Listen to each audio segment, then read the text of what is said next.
So here we're looking at a cardiopulmonary model where we can see the lungs either side of the heart. We've got a small heart model here in the center. We can see some structures that we've looked at previously. So here we've got the right atrium and right ventricle, left atrium, well this is the left auricle, part of the left atrium. Can't see too much of it from an anterior point of view, but here's the left ventricle here. We've also got the aorta here, pulmonary trunk. This model shows a little bit more of the superior vena cava than the heart model we've looked at previously. So you can see a bit more of it there. And you can see that two veins come together to form the superior vena cava. And these are brachiocephalic veins. So we have one on the right, one on the left, brachiocephalic veins there. So from the aorta, again, we can see the brachiocephalic trunk. And we can see on this model that it splits into a right subclavian artery and a right common carotid artery.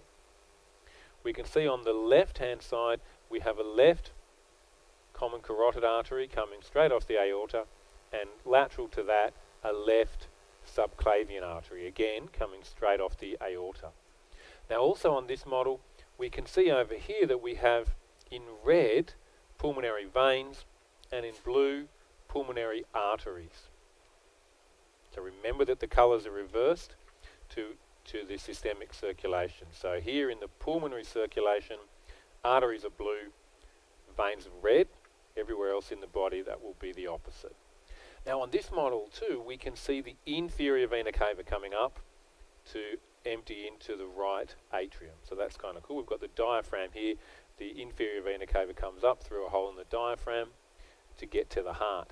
Now, if we just take the heart away, move out of this model, here we can see the aorta running down through the mediastinum, in between the lungs, through the thorax there. And if we move the model up a bit, we can then see the aorta emerging from under the diaphragm in the abdomen. So this is all aorta.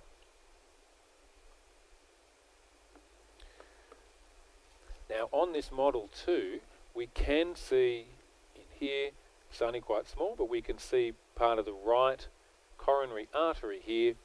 And again, with this model, they have endeavoured to show the left coronary artery. See that red dot?